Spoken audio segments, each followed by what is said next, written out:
कर्मण्येवाधिकारस्ते मा फलेषु कदाचन मा कर्मफलहेतुर्भुः मा ते सङ्गोत्स्वकर्मणि। Hare Krishna, Krishna Krishna, Hare Hare, Hare Rama, Rama Rama, Hare Hare. Hare Krishna, Krishna Krishna, Hare Hare, Hare Rama, Rama Rama, Hare Hare. Hare Krishna, Krishna Krishna, Hare Hare, Hare Rama, Rama Rama, Hare Hare. Hare Krishna, Krishna Krishna, Hare Hare. Hello, Namaste.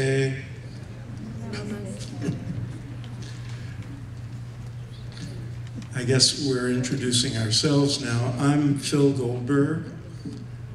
I'm here because I'm the author of a book some of you know called American Veda, which describes the 200 years or so that teachings from India have come to America and their impact on our country. And as the author of that book, I feel compelled to let all of you know that there have been millions upon millions of Americans who are not of Indian origin, who are not Hindu, whose lives have been radically transformed by the Gita and by the teachings that are embodied in the Gita. And unlike the three of us on stage today, they're not all Jews. Most of them are not. And I was exposed to the Gita secondhand back in the 1960s when I was a student, and I was reading some of the great minds of Western history. And they wrote with such love and respect and reverence for the Gita, people like Thoreau and Emerson and modern thinkers like Alan Watts and Joseph Campbell, that I said, I have to get a copy of that thing, whatever it is. And I actually had trouble finding one at that time. It's obviously no longer the case. And it radically changed my life for the better, immediately. And within a few years, I had read several translations, and I had read the Upanishads. And I began studying, I took up meditation practice and began studying with Maharishi Mahesh Yogi back in the early 70s. And it was during those years that I read the Gita over and over again. And a few verses just stood out so strongly, like the clanging of bells, that they've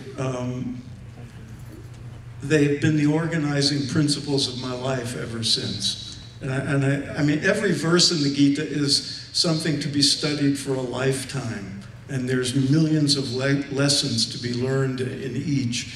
But these, for me, stood out and became governing principles. And one was chapter 2, verse 48. And it's the only verse I know in the Sanskrit. And I'm going to mangle the pronunciation, I'm sure. But it's Yogastha Kuru Karmani. Established in yoga, perform action. It didn't say, well, if you want moksha, you have to renounce the world and go live in a cave, because I didn't want to do that. And it didn't say, you know, when your kids are grown and you retire from the world, then you could be a yogi. It said, no, be a yogi now. That's the first thing. First, be a yogi. Achieve that state of consciousness dive deeply into the self and attain at least glimpses of that state of consciousness that is the definition of yoga, that union, and then perform action. I couldn't think of anything more practical or more rational as a young man, that you would first get in touch with the deepest and purest and most profound parts of the self, and then do what you have to do in the world.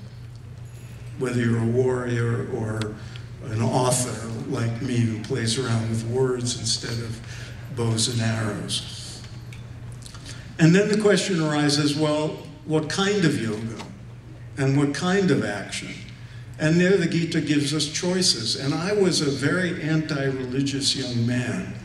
I didn't like being told what to do. And I did not like being told I have to be something I really wasn't inside. So I had rejected all those kinds of religious teachings and a lot of other things.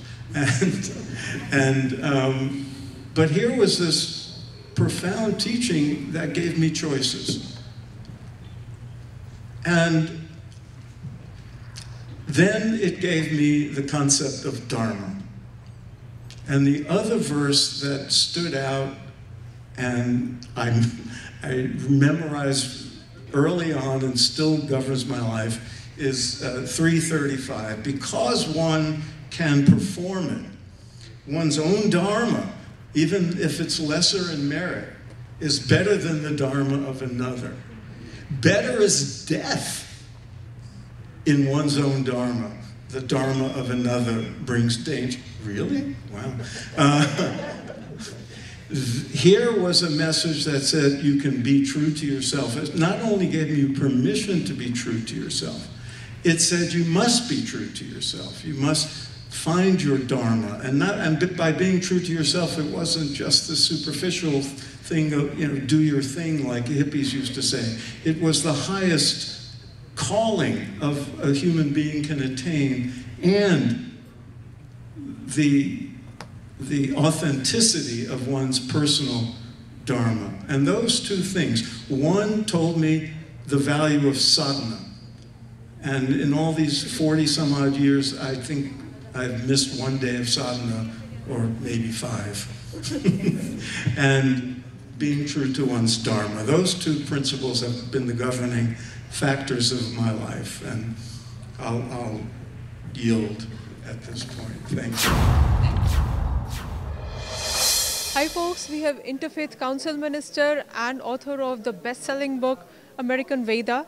Welcome, Phil Goldberg, to INDTV USA with me, Jasleen Khanuja. Happy to be here. Very happy. Pleasure. Pleasure is all ours. So tell us a little about what went into the orchestration for this book, what was the inspiration, and what are the key components a reader can expect? I was moved to write this because I have been a practitioner and a student of India's spiritual teachings for more than 40 years. And I saw it have the teachings and practices having a deep and profound impact, not just on my life, but on the lives of many, many Americans, millions of Americans. And I saw it starting to affect different aspects of American culture, healthcare, psychology, and especially religion and spirituality. The impact of the Vedic teachings has been much more profound and much more pervasive in America than people realize. So that's what moved me to write the book, and I described the whole history and analyzed the impact that it's had. Awesome. So which is one teaching from the Gita which moved you the most, which you felt was the most heart-touching and relevant for anyone to understand, imbibe, and follow?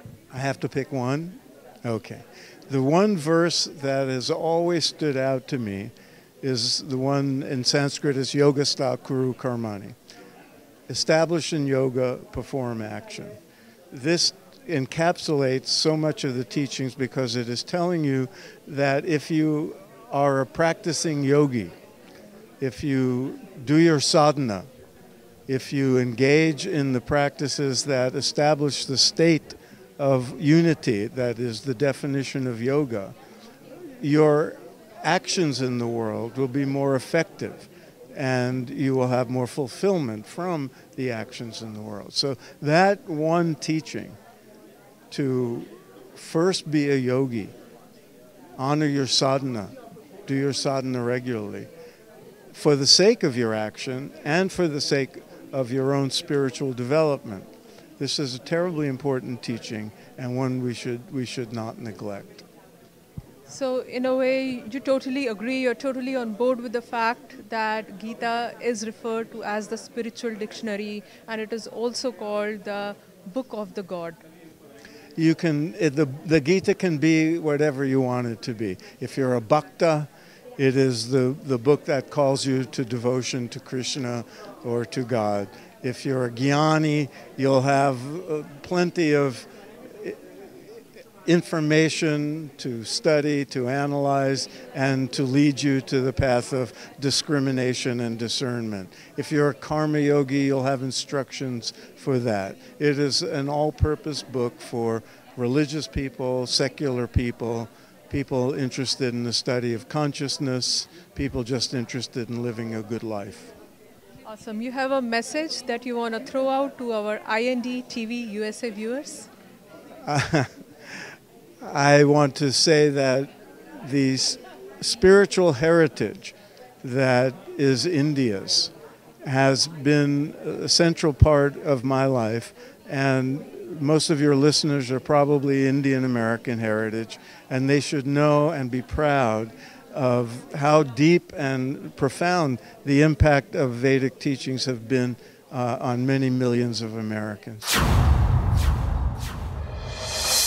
Namaste, Om Namah Shivaya, Jai Jinendra, Sat Shri Akal, and Jai Shri Krishna.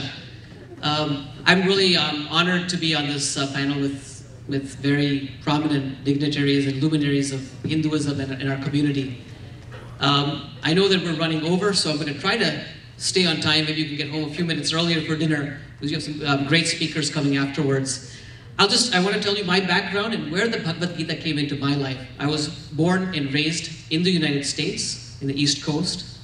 I was very privileged at a young age to have the opportunity to become a Swayam Sevak. I went to Hindu Swayam Sevak Sangh and Vishwa Hindu Parishad youth camps, Chinmaya Mission, Swami Narayan. And from that, I was exposed to the teachings of Swami Vivekananda and the Bhagavad Gita. And when I was about 9 years old, after I read the Gita and read some of the books by Swami Vivekananda and others, I just realized that I really wanted to do seva and service. And that was from an activist standpoint. I went to college and I became a physician, and that was the other big area where the Bhagavad Gita impacted me. And where it impacts me as an emergency physician, I work for Kaiser Permanente in Fremont and San Leandro, is that we're faced all the time with decisions about life and death. Some of you, many of you come to the emergency room. I hope not, but if you do, you often come not being able to tell us what's happening, and we have to make decisions within minutes and deal with family members and tests and put it all together and try to save lives. And I think all of you know one of the messages of the Gita, work for work itself and not for the result. So we put in, me and other physicians, our best effort and leave the results, as Swami Chidananji always says, leave it to God. That takes the burden off of us, but we do the best we can. But the Gita's main message to me in my life was that I wanted to do social service, and I was able to find a group of like-minded people, some of your children who got together and formed the group called the Hindu American Foundation.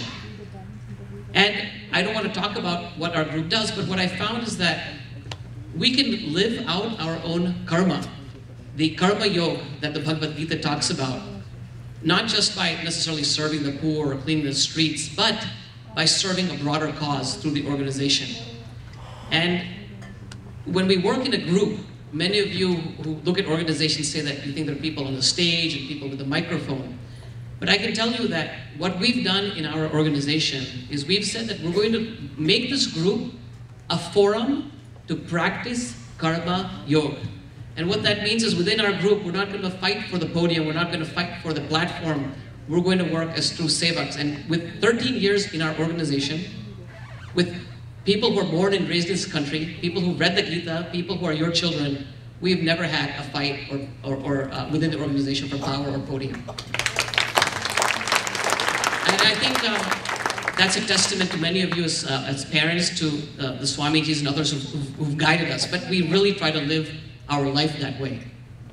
And the final thing I'll say is that when I went to a youth camp organized by Vishwa Hindu Parishad in the East Coast, there are two verses of the Gita that at that time I was forced to memorize, but really became a big part of my life. Dhyayato vishaya pusaha sangas teshu pajayate samjayate kamaha kamat krodhot vijayate krodhat bhavati samohat samohat smriti vibhramaha smriti brahmashat buddhinashat pranashyati. And what that reminds me is that while I've had all the success in life, my parents came from India in 1969, they were educated here, they weren't doctors, lawyers, or entrepreneurs. And of course, they're not swamis and sadhus in the sense you look at them. But they raised two sons, me and my brother. I've gotten married to a wife who's a jewelry designer. I'm an emergency doctor. I've been associated with many people. I have an opportunity to serve on this panel. But I always remember that we all have a Ravan, we all have Duryodhan in ourselves. And we have to remind ourselves that we don't want to become them. Those two verses from chapter 2, verses 62 and 63, always remind us we cannot become attached to how big we've become. We should not become attached to how much we think we can do. Because for every one of us, there are thousands of people who don't have the stage, who don't have a title, who are doing it. I think the Bhagavad Gita serves as a check on ourselves for our own egos, and it guides us to what we can become. Because I think the ultimate goal for all of us is not just to realize God, not just to reach God, but to take our physical body to the highest plane and realize moksha. Thank you and namaste. Hi folks, we have the co-founder of Hindu American Foundation, HAF, Dr. Mihir Meghani. Welcome to INDTV USA with me, Jasleen Thanuja, and you have graced to this beautiful international Gita conference. How are you feeling? This is a great conference. This is an opportunity for people who live in the Silicon Valley area to really understand the teachings of the Bhagavad Gita from different people, religious leaders, activists, people in elected office, business people. So it's a very good event for people who want a broad understanding of what it means. We have a very good audience here and very good attendance as well. Awesome. So Hindu American Foundation is a very big organization. I think it's a great initiative to be associated with this when you are living away from the homeland and you are connecting not just with your religion but with the spirituality, and you're spreading this message across, because India is known to be a spiritual land. Years back when Swami Vivekananda visited Chicago, he just spread this message and it was well applauded everywhere. So talk a little more about Hindu American Foundation and the way you guys are spreading this awesome message of Hinduism in America.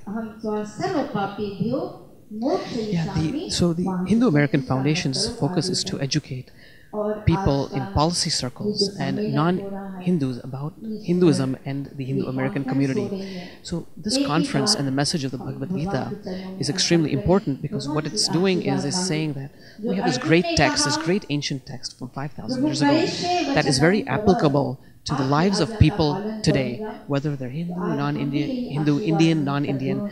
It's applicable to people who have challenges in life, in work, in their personal lives. That's why we're here. And for me personally, the Bhagavad Gita has motivated me into this path of karma yoga, or selfless service, that led me to helping co-found the Hindu American Foundation. Awesome. In fact, Mahatma Gandhi put it as Gita is a gamut of selfless service, and that's what you said, and you are a doctor as well. So as a physician, have you been doing some selfless service? How has Gita inspired you? The Bhagavad Gita offered a path to reaching God or to spirituality that was more than just doing prayers and meditating. It was really living a life of karma yoga or selfless service. So anything I'm involved with, I always try to think about, am I lessening my ego? Am I giving more of myself every time? And when I'm doing that, when I'm giving more of myself for a broader cause, for the community, that's karma yoga and that's selfless service. And I feel like I'm moving ahead spiritually by those that kind of work. Awesome. So tell us a little about your upcoming event in September. We invite all the viewers and listeners to the Hindu American Foundation's annual gala dinner, which is going to be Saturday evening, September 12th, at the India Community Center in Milpitas. It's a major event for us every year. We have hundreds of people who come, and this year the theme is Hinduism in the mainstream coming of age. How Hinduism is now in mainstream society. It's coming of age in America. People are accepting it as a path that offers them benefits. And we'll have some great speakers. We'll have Acharya Arugmanath Swami, who's the managing editor of Hinduism Today magazine. We'll also have Raj Salwan, a former city council for the city of Fremont, and Samir Kalra, who's Hindu American Foundation's senior director who deals with human rights. We'll have some great speakers who will talk about how Hinduism is now in American society and what we can do to make sure it's more accurate in the public media and academic portrayal, and how we can influence people in America so they understand our issues better as a community. Awesome. So one very basic question. Since most of our scriptures are in Hindi and Sanskrit, how important do you feel it is for the next gen to pick up Hindi and Sanskrit as languages that will strongly associate them with Hindu culture? Well, I think all children should take one Indian language. It could be Hindi or Sanskrit or Telugu, Tamil, Gujarati, whatever it is, one language that'll connect them to the roots in India. And all our scriptures, all our books, they'll be able to understand them in any of these regional languages. And of course, if somebody knows Sanskrit or Hindi, they can talk to the most number of people. I'm personally fluent in Gujarati. Even though I was born and raised here, I can read and write Gujarati as well. Awesome. That was great to hear. Thanks a ton for speaking with IND TV USA. Before you leave, I would just request you to throw out a message for our IND TV USA viewers. Sure.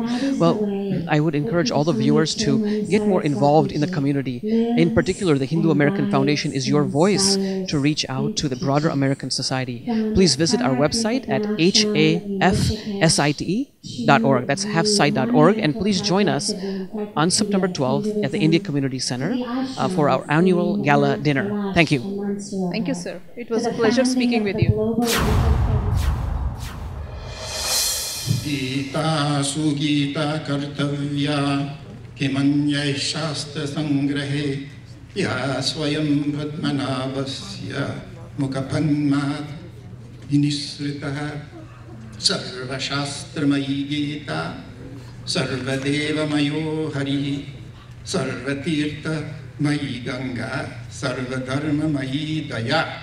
This is a part of the Prashasti of the Gita saying you only need to read the Gita. What's the use of all these other Shastras? Since this is the one that came directly out of the lotus mouth of the lotus navel Lord. The Gita consists of all Shastras. Hari consists of all the deities. Ganga, Mother Ganga, consists of all the tirthas, the holy tirthas. And Daya, compassion, is consisting of all dharmas. So, Paramapujaniyaha Swami Paraha, Dr. Kaipasahib, Dr. Maharaj Saab, and Satya Kalra. My name is Robert Goldman.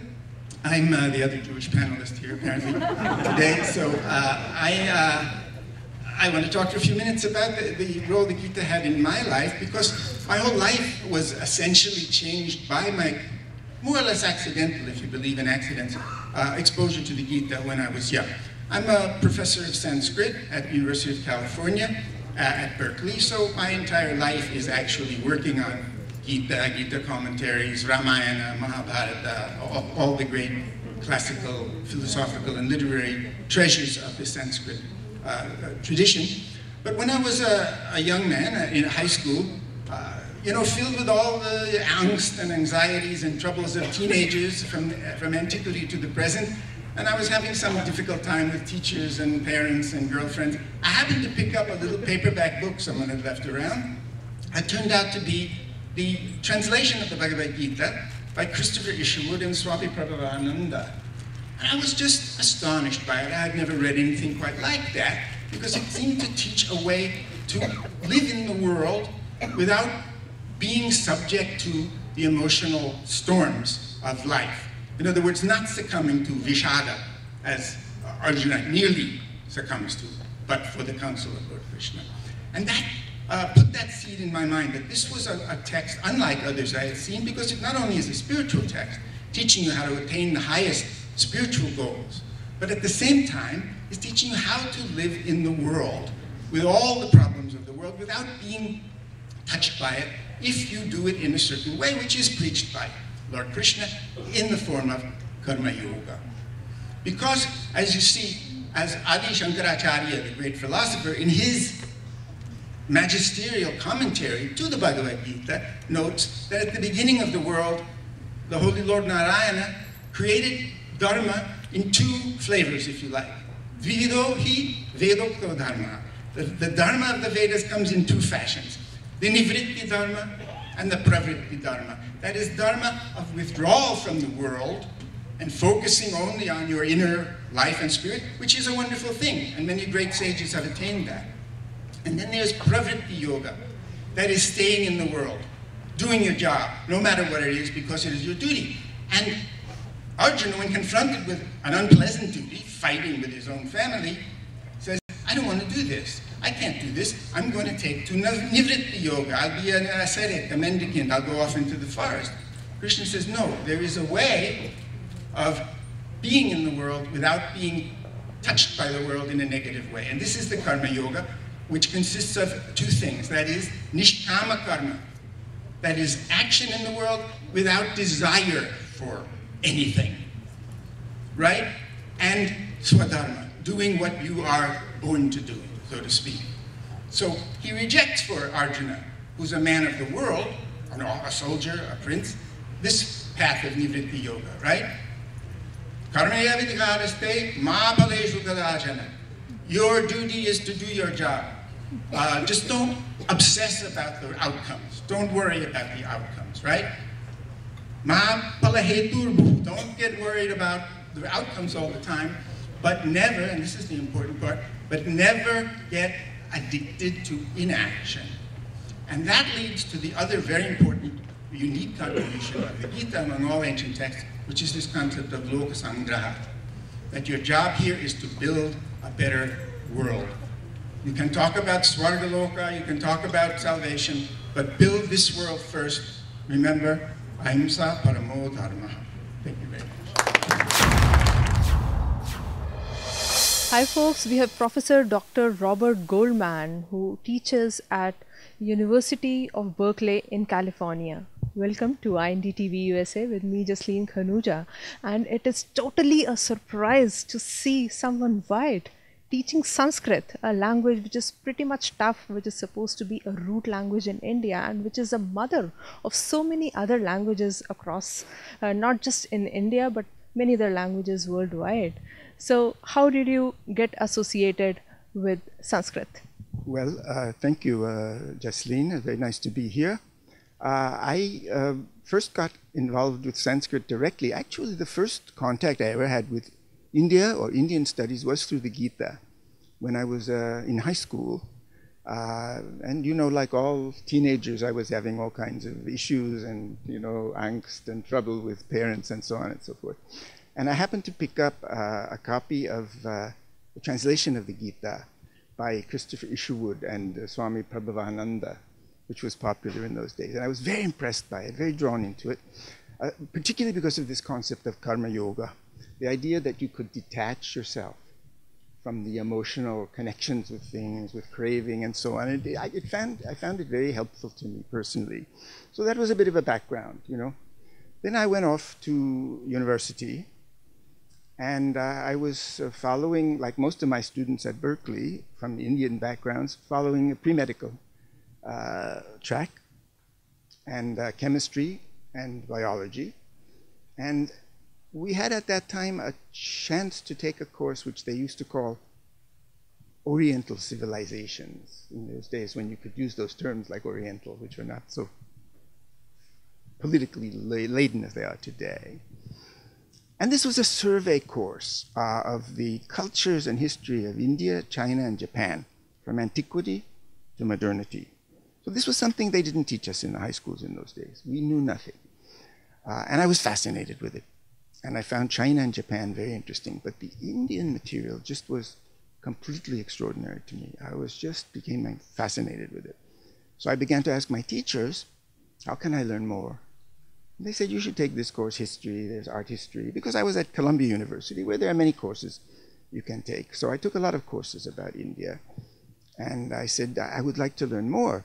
And they said, if you're really serious, you should study Sanskrit. So I said, well, okay, what is that, you know? So it was taught there. So I started taking Sanskrit. You're right, it's not an easy language to learn, but it's a very rewarding language. So I began to study Sanskrit, and I became very drawn into it. So I shifted from scientific studies. I became one of the first, if not the first, major in Sanskrit at Columbia University. And I went on from there to graduate school at the University of Pennsylvania and took my doctorate in Sanskrit studies.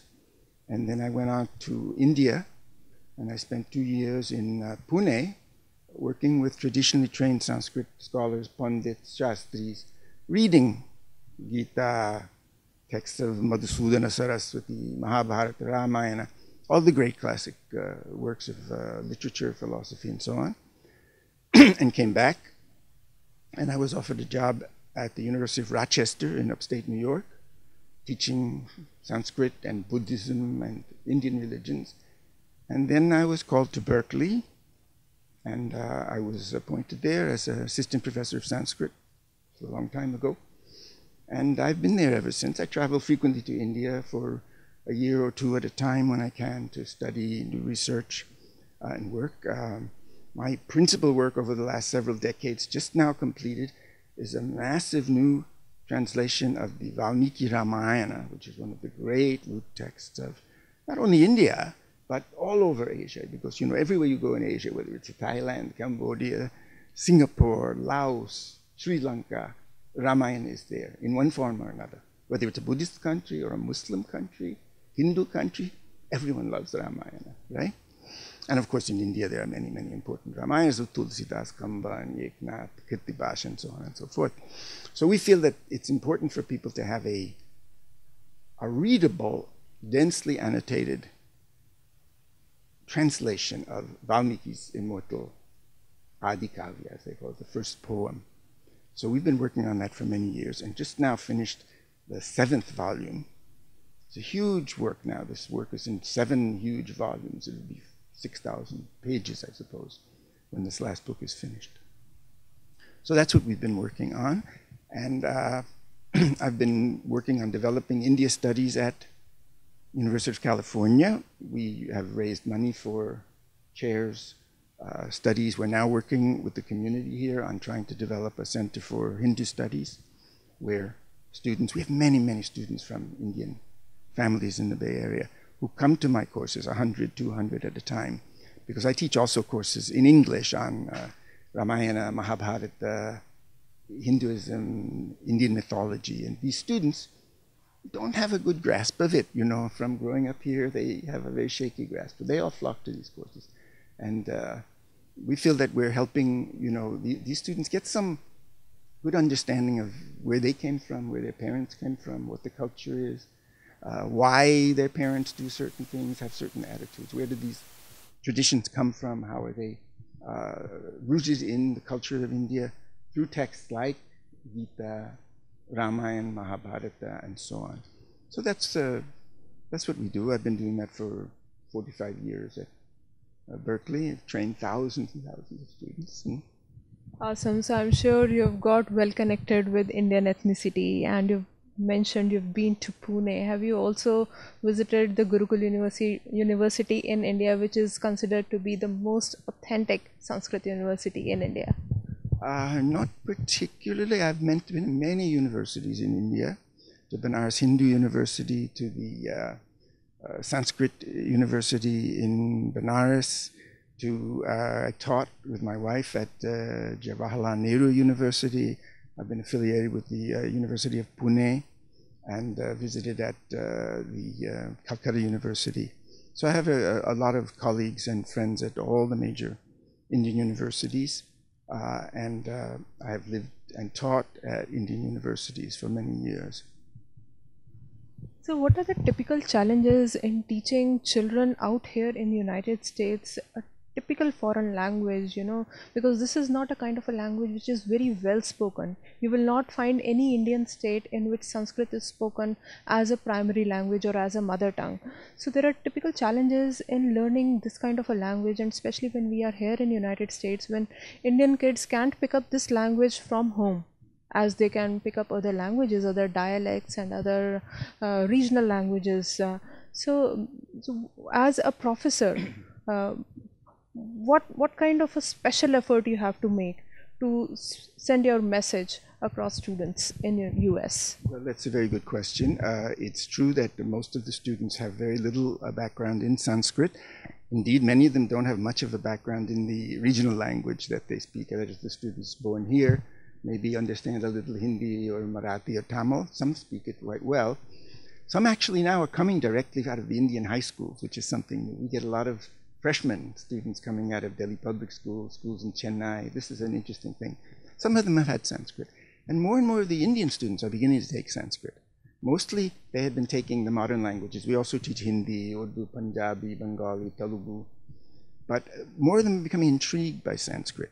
So it's a question of making it interesting to them, making them understand what the use of Sanskrit is. If you just teach it as a dry philological exercise, as I was originally taught, then you tend to get kind of bored with it. But if you right away can start reading stories, fables, Panchtantra, Hitopadesha, Kalidasa's plays, they get excited. We get them to act out in Sanskrit the simple plays of Bhasa, like Swapnavaso Datta Nataka, and so on.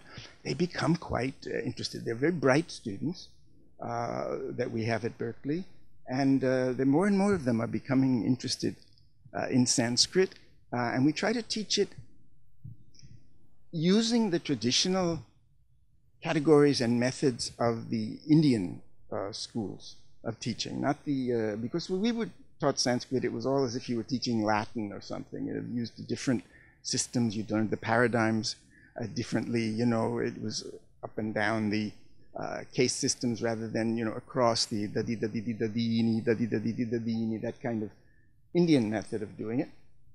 And that shows them that, because the study of Sanskrit in ancient India was highly developed, the great grammar of Panini. So we rely heavily on the traditional grammatical methods, but we leaven them with Western pedagogical methods, because these kids, after all, have grown up in American schools, high schools, and so on and so forth. So they're not used to being taught like a lot of the students in India, more strictly by rote and so on. These are not kids who stand up when the teacher comes into the room, So yeah, but I don't think they can skip learning Roop. Roop is very important, and if they don't do it, they just can't do it. That's kind of a math. You learn the formula and then you can apply it. Yes, absolutely. You have to do the memorization that way. Otherwise you can't, because it's a very complex language. It has, most languages have a singular and plural. Sanskrit also has a dual. There's a separate declension and conjugation of the verbs and the declension of the nouns when you talk about two things as opposed to one or more than two things. So you have to learn a lot. There are many different verbal forms. It's extremely complex, but it's very intriguing because it's a kind of intellectual exercise. It's a scientifically organized language. Even the alphabet of Sanskrit, which is the source really of most of the alphabets of Indian language, is arranged scientifically by the points of articulation in the vocal apparatus. If you look at the Roman or Western alphabet that we use in English, the letters are random, A, B, C, D. There's no connection with them. But in Sanskrit, cha, cha, ja, ja, ga, ga, ga, ga.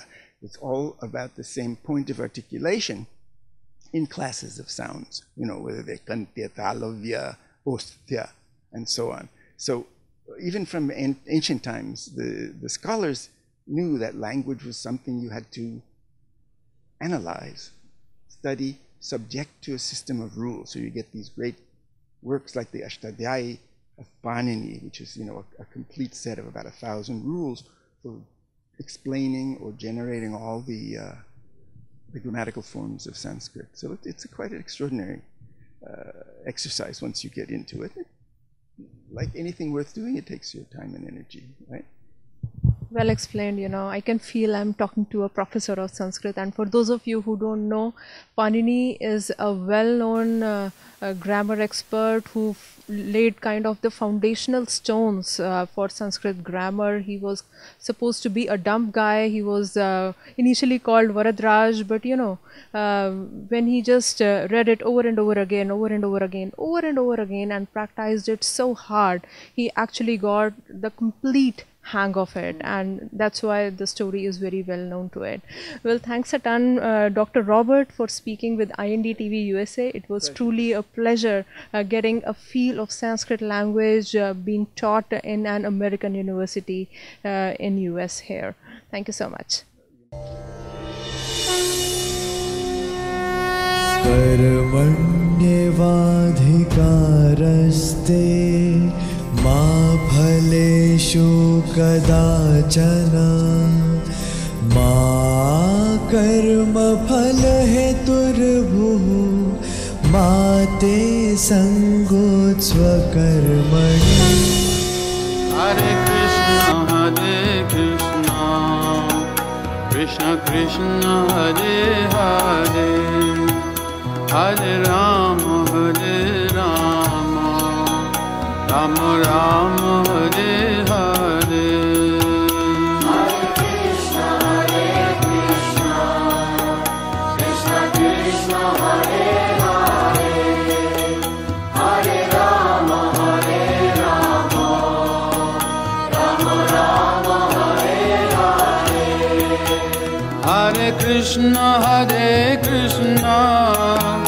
Krishna Krishna, Hare Hare, Hare Rama, Rama Rama, Hare Hare. Hare Krishna, Krishna Krishna, Hare